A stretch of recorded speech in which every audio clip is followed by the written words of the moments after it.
이사야서 52장 7절 한 절입니다. 제목은 우리 하나님이 통치하신다. 52장 7절 읽어볼까요? 시작. 좋은 소식을 가져오며 평화를 공포하며 복된 좋은 소식을 가져오며 구원을 공포하며 시온을 향하여 이르기를 내 하나님이 통치하신다 하는 자의 산을 넘는 발이 어찌 그리 아름다운고. 할렐루야. 우리 하나님이 통치하십니다. 아멘이십니까? 이게 굉장히 즐겁고 감사한 일이면서 한편은 되게 때로는 떨리는 이야기입니다. 통치하시는 분이 살아계시기 때문에 내가 그분의 통치를 제대로 호응하고 있는지 안 하는지 이게 상당히 큰 문제가 되거든요. 저희 동네에도 시끄럽습니다. 제가 이렇게 일을 할 테니 저에게 한 표를 주세요. 저희 당이 이렇게 수고하게 싸우니 저희 당에게 이런 표를 주세요. 지방선거 요새가 진행되었죠. 6월 1일 8번째 지방선거가 있는 날입니다. 각각 자기 사는 지역에 누가 나왔는 거 아시나요? 굉장히 관심들이 많으시죠. 어떻게 뽑죠? 광역단체장. 저 같은 경우는 서울시장 후보에게, 그 다음에 기초단체장. 저 같은 경우는 영등포이기 때문에 영등포 구청장이 저에게 해당됩니다. 그 다음에는 서울시에서 이 일을 시장 마음대로 하는 게 아니기 때문에 사람들의 뜻을 모아서 하려면 서울시 의회 의원들이 있어야겠죠.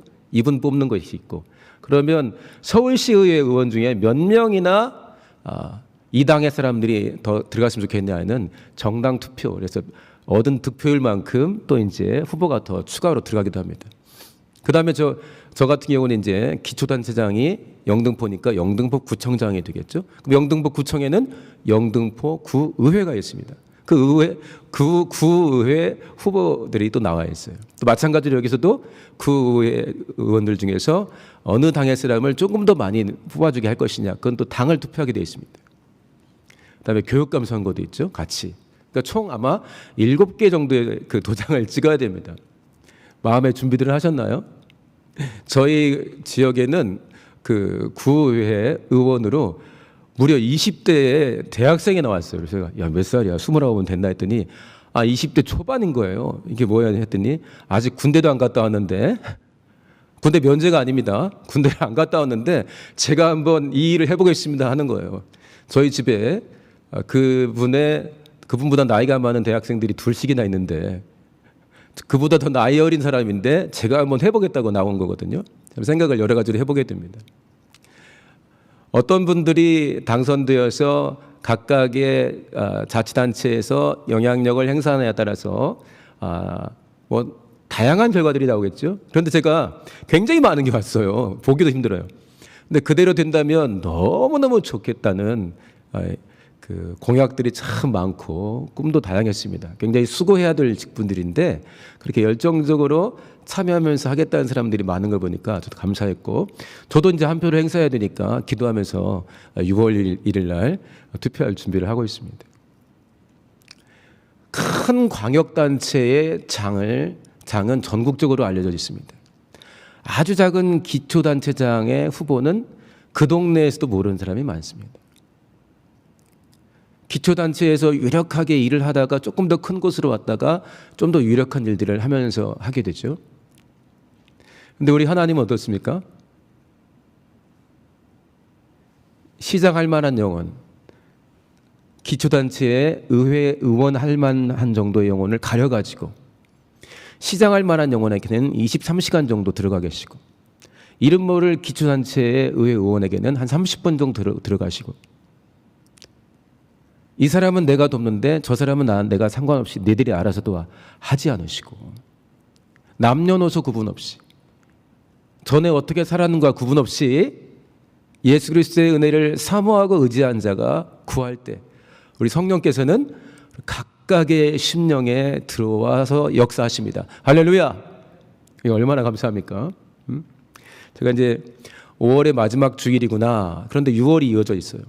돌아오는 주일은 성령 강림 주일인데 또 한복판에 지방선거가 있길래 통치에 대한 생각, 하나님의 나라에 대한 생각들을 본문을 가지고 성도님들과 나눠보고 싶었습니다.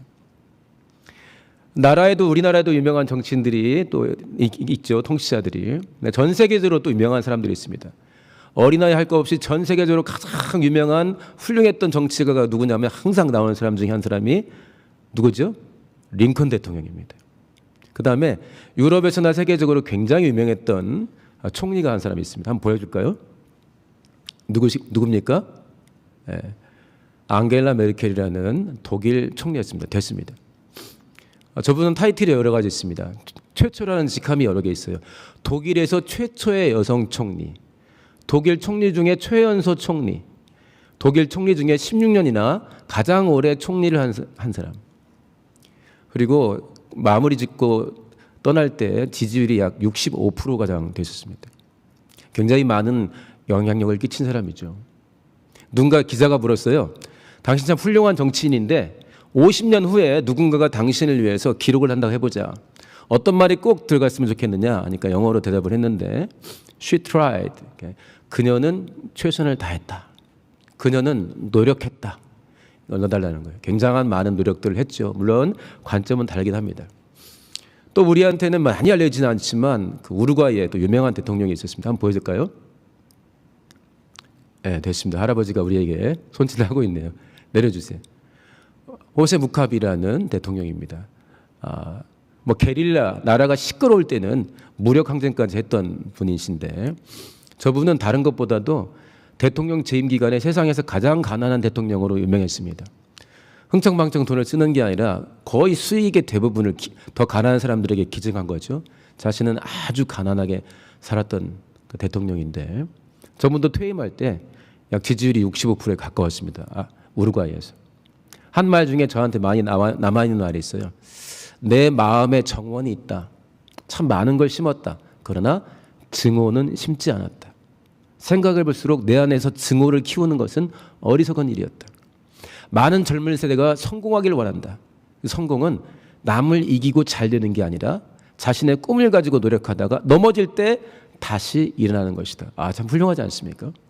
그리고 대통령으로서의 임기를 마친 뒤에 또 의회 의원으로 하다가 이 코로나 기간 동안에 한 85세 정도 됐대 은퇴했습니다. 왜냐하면 코로나 때 여러 활동들을 해야 되는데 본인 몸도 그렇고 국민들을 사람들을 적극적으로 만날 수 없는 나이다 보니 마음은 있지만 은퇴하겠습니다. 그래서 2년 전쯤에 은퇴를 했습니다.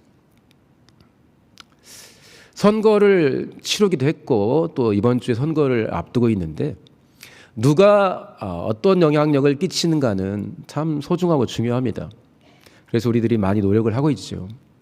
근데 여기 이사야서 52장 7절에 읽다가 7절이 아까 뭐라 했죠? 중간 부분에 내 하나님이 통치하신다. 이사야는 환상으로는 계시로는 유다의 멸망을 본 사람입니다. 그 뒤에 어떻게 회복될지에 대해서 보긴 봤지만 자기 살아있는 동안에는 아직 유다가 망하지 않았던 그래서 히스기야 시대가 가장 절정이었던 선지자죠. 그래서 이제 나라가 망할 것이고 그 뒤에 회복될 것이라는 그 예언의 메시지를 기록해 놓은 것인데 여기 내 하나님이 통치하신다. 참 웃기는 소리예요 이게. 내 하나님이 통치하신다. 너의 하나님은 살아계시고 지금 너의 하나님이 통치하고 계신다. 이게 지금 나라가 평안할 때 실제로 우리나라가 부강할 때 우리나라에 멋진 왕이 있을 때 그 왕이 하나님의 뜻대로 행하며 나라가 부강할 때 부자 되었을 때 다른 나라가 우리를 부러워할 때는 이런 말이 통하는 겁니다. 너희 하나님이 통치하신다. 히브리어는 말라크에서는 너희 하나님이 지금 왕이시다 이 말이에요. 근데 그 뒤에 이스라엘이 어떻게 되죠? 이 말씀이 나라에 퍼질 때쯤에는 이미 북이스라엘은 망했어요. 아시리아에 끌려갔죠. 그 다음에 얼마 안 있어서 어떻게 됩니까? 유다가 망해요. 이 말씀은 그 뒤에 하나님이 회복시킬 것이라는 거예요. 근데 어떻게 회복이 일어났죠? 성전을 건축하긴 했지만 그게 회복인가요?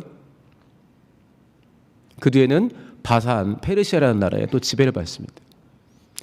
페르시아의 지배를 끝난 뒤에는 그러면 다시 하나님을 전적으로 섬기는 왕이 나타나면서 회복되었나요? 아닙니다. 다시 알렉산더를 중심으로 그리스 제국의 통치를 받습니다.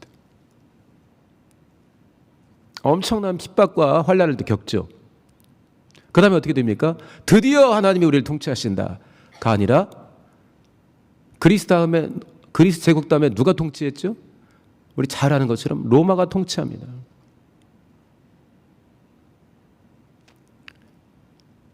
로마 통치 기간에 이스라엘이 부국강병했습니까? 신앙생활이 절정기에 올랐나요? 그렇지 않았습니다. 자, 유대인들 기준으로 따지는 겁니다. 그럼 그 뒤에는 기독교가 로마의 국교로 공인되어서 신앙생활이 국가의 보호를 받고 하던 때, 황제마저도 교회 리더에게 무릎을 꿇던 시대, 그때 유대인들에게 이 말씀은 어땠을까요? 너희 하나님이 통치하신다. 통치하셨나요? 기독인들에게는,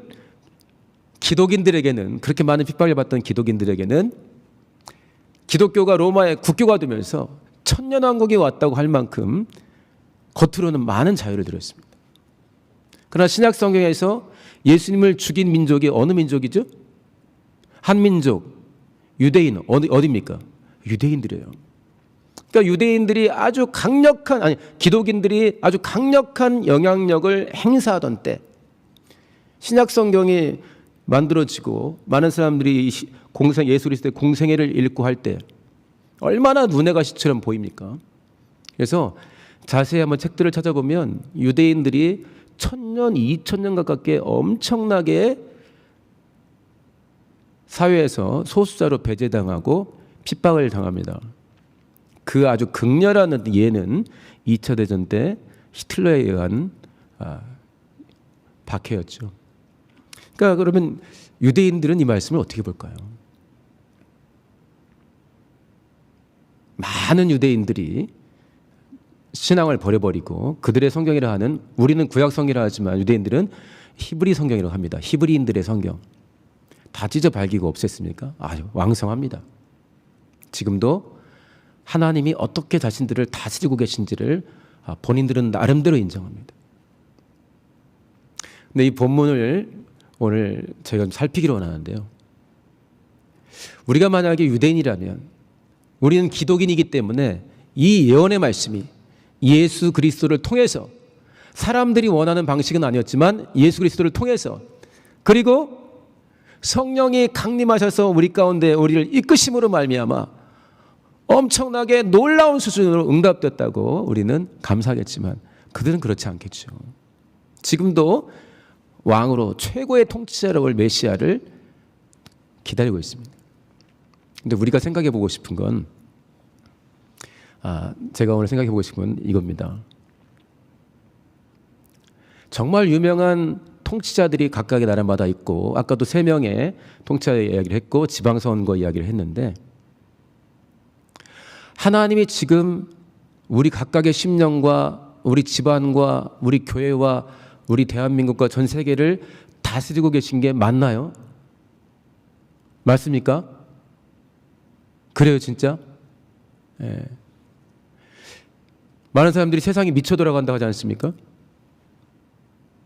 우리가 원하는 대로 일이 될 때, 내 신앙생활 가운데 우리 교회 안에서 내가 원하는 대로 일이 풀려갈 때, 그것도 잘 풀려갈 때, 기도한 것보다 더 갑절에 좋은 것으로 응답이 올 때는 하나님이 통치하신다 말하기가 어렵지 않습니다. 원하는 대로 되어 있기 때문에. 그러나 나의 원하는 것과 정반대의 일이나 도대체 이게 무슨 일이 하는 일이 벌어질 때, 그때는 우리 하나님이 통치하신다는 말을 하기가 매우 어렵습니다. 통치하신다며? 그게 뭐야? 어떻게 그때 우리가 대답을 하죠? 그러나 실제로 우리 하나님은 우리를 통치하십니다. 사복음서 보면은 예수님이 얼마나 최선을 다해서 하나님의 아들의 역할, 메시아 역할을 했는가를 우리가 볼 수 있습니다. 그리고 아들은 우리에게 말씀해 주셨습니다. 내가 떠나가는 것이 너에게 유익이다. 내가 너희와 함께 하면서 보여줬던 이 모든 최선을 다한 노력보다 성령이 너희 각각에게 임해서 보여줄 세상이 훨씬 더 영광스러울 것이다. 내가 떠나가는 것이 너에게 유익이다.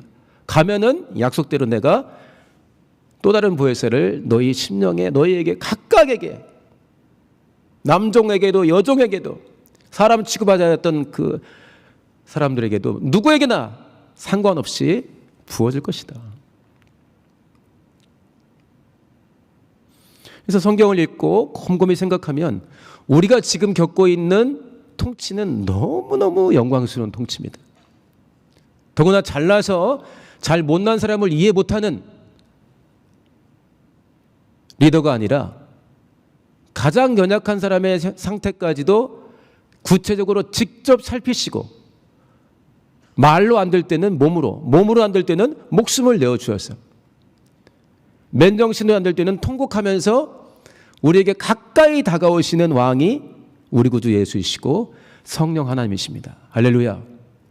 그러면 우리는 어떻게 해야 될까요? 얼마나 감사한 일이고 얼마나 기쁨이 충만한 일입니까? 제가 아까 488장을 골랐는데 기도하면서 가로치고 그랬어요.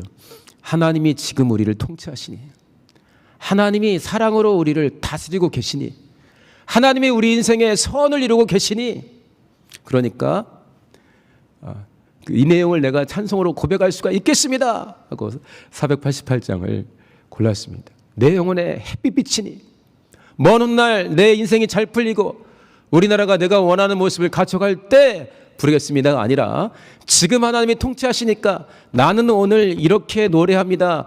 그 488장에는 오늘이라는 가사가 쫙 있어요. 원래 본 영어에는.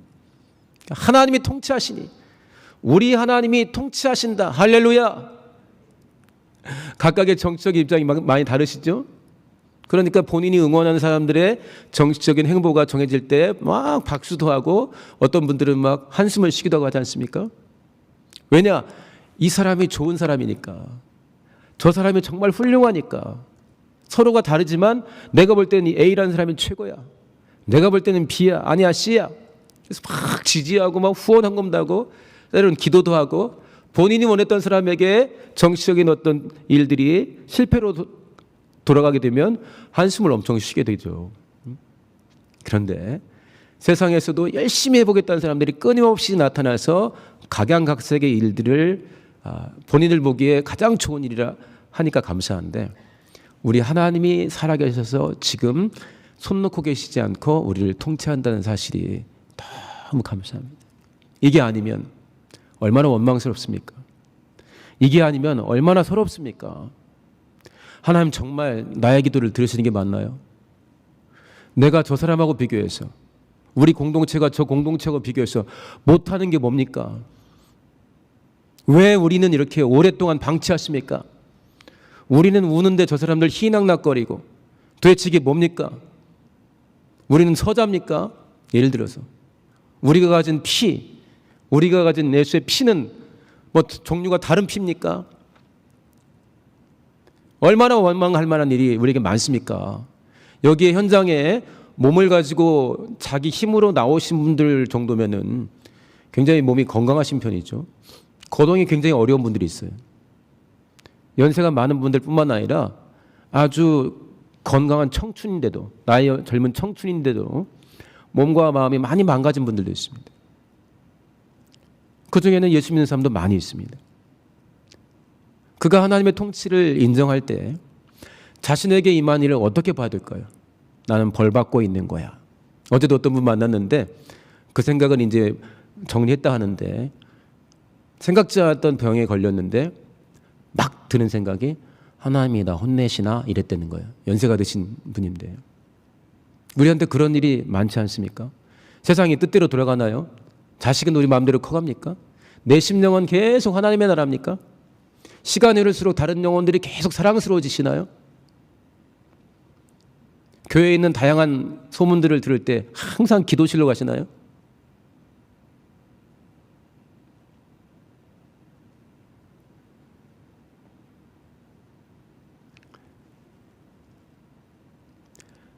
우리 하나님이 통치하신다.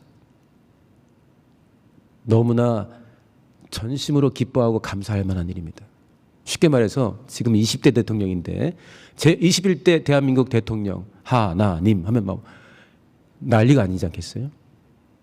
그런데 지금 통치하고 계시고, 통치해 오셨고, 통치하고 계시고, 통치하실 것입니다. 그러니 우리는 삶의 다양한 문제들을 가지고 하나님께 나가는 것입니다. 왕에게. 지난주에 성찬을 오랜만에 하면서 저 나름대로 고민이 많았습니다.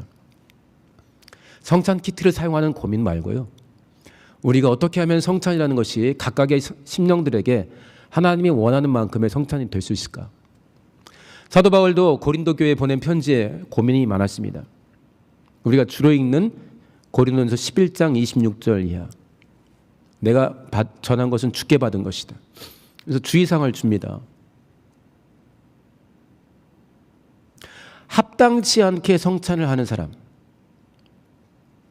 주의 떡과 잔을 먹고 마시는데 합당치 않게 하나님 보시기에 적절하지 않게 하는 사람은 주의 몸과 주의 피를 범하는 것이다 이렇게 했어요. 모욕하고 더럽게 한다는 것입니다. 성찬에 참여하기 전에 자기를 살펴야 된다. 그런데 자기 몸을 영적인 상태를 분별하지 않고 회개할 것 회개 확실하지 않고 점검하지 않고 하는 사람은 성찬을 통해서 자유함을 먹고 마시고 은혜를 먹고 마시고 감사와 영광을 회복을 먹고 마시는 게 아니라 능력을 먹고 마시는 게 아니라 자기 죄를 먹고 마신다 이렇게 써 있습니다. 그게 뭔 말입니까? 성찬은 하나님의 날 대신에 죽어주심과 나를 살리신 일을 기념하는 건데 어떻게 그 시간이 자유가 아니라 자기 죄를 먹고 마신다고 쓸 수가 있죠? 사도 바울이 열받아서 그랬을까요? 자기 죄를 먹고 마시는 것이다. 다시 말하면 쉽게 표현하면은 예수 그리스도의 살과 피랑 나는 아무 상관없습니다. 나 이거 안 믿어요. 나 지금 이거 우습게 여기고 있어요. 믿지 않습니다. 그렇게 고백하는 거랑 똑같다는 표현입니다. 하나님이 우리를 통치하신다. 우리 하나님이 통치하신다. 그분은 살아계신다. 그러니 한편으로는 너무 감사한 일인데 그는 왕이시며 구주가 되시고 심판주도 되신다는 거예요. 그러니까 우리가 일을 할 때 결제를 받고 하지 않습니까? 서로 소통해서 결정하지 않습니까? 그러니까 우리 신앙생활에서 삶에서 교회 일이든 자기 일이든 간에 자기 일이라는 게 따로 어디 있겠습니까? 모두가 하나님의 허락을 받아야 될 일이지. 그렇다면 우리 하나님이 통치하신다면 결제를 맡아야 되는 결제를. 하나님 저희들이 기도하고 정한 것은 이런데 어떻게 생각하십니까? 근데 그걸 내 마음대로 한다면 어떻게 되죠? 그게 사실은 반역이죠. 구테타입니다. 구테타. 우리 안에 무력하게 우리가 말씀드리지 않으면 우리 안에서 벌어진 일을 모르는 것이 아니라 모든 일을 생생하게 목격하고 보고 계신 하나님이 우리와 함께 하시고 성령으로 우편에서 우리를 위해 기도하고 계시고 아버지는 이 모든 일을 허락하셨습니다. 그러니까 내 안에서 벌어지는 일들, 내 손과 발로 행하는 일들, 사람들이 알게 모르게 공동체 가운데 아니면 혼자 있을 때 하는 일들 모두는 우리 하나님이 지켜보고 계시는 일이라는 것입니다. 우리 하나님이 통치하신다. 상도 주실 것이며 또 하나 뭐예요? 심판도 하시는 것입니다. 얼마나 감사합니까?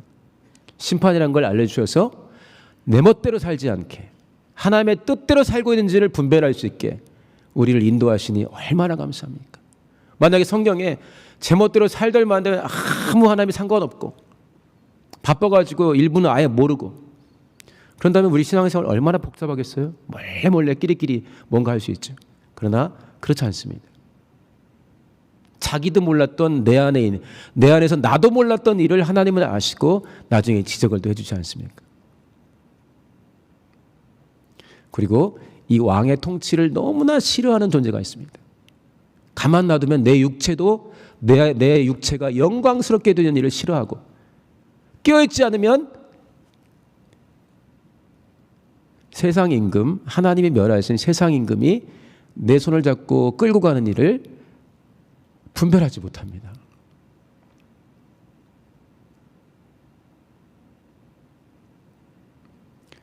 우리 하나님이 통치하신다. 기가 막히게 감사하고 임기가 5년으로 정해져 있지 않습니다. 지방선거 임기는 4년인데 하나님의 임기는 정해져 있지 않습니다. 끝까지 함께 해주시겠다는 겁니다. 얼마나 이 일이 감사합니까? 그런데 어떻게 우리가 하나님께 통치를 제대로 받을 수 있죠? 짧게 정리하겠습니다. 지난 금요일 믿음으로 거절하고 이런 주제로 기도회가 진행이 됐죠. 다들 아시죠?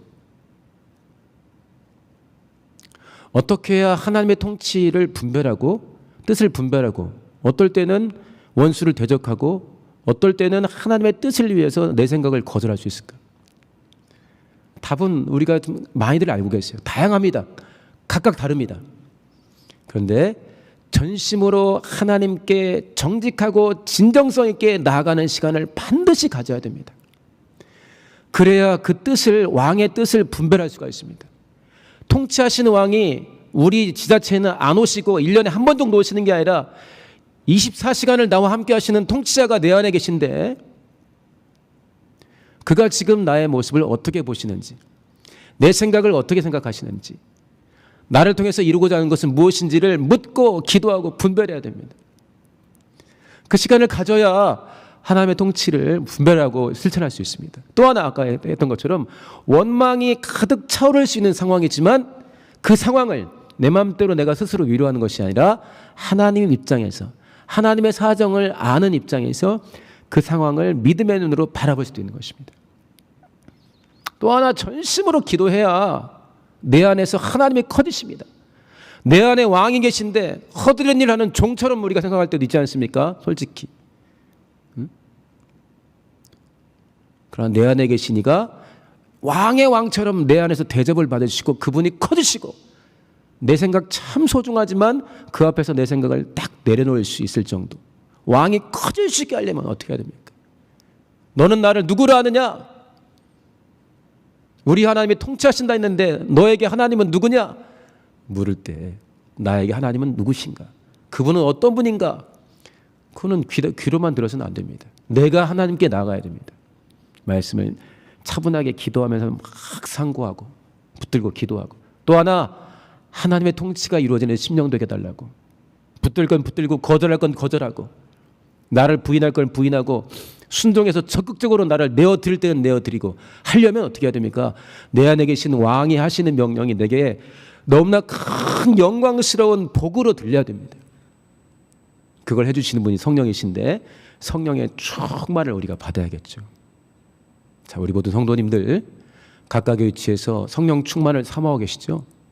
성령 충만을 전심으로 구하면서 하나님의 통치를 입으로만 아니라 마음 중심으로 인정하시고 삶 가운데 확실하게 인정하시고 그렇게 하나님과 동행하며 내 안이, 우리 공동체가, 우리 이웃이 하나님의 통치가 임하는 곳으로 목격되고 변화되는 것을 체험하시기를 예수님으로 축원합니다. 자, 기도하겠습니다. 기도할 때 우리 하나님이 통치하신다. 얼마나 감사합니까? 어떤 대통령, 어떤 광역단체장과 비교할 수가 없습니다. 근데 그분이 내 안에 계시고 나를 이끄신다는 거예요. 너무 감사하죠.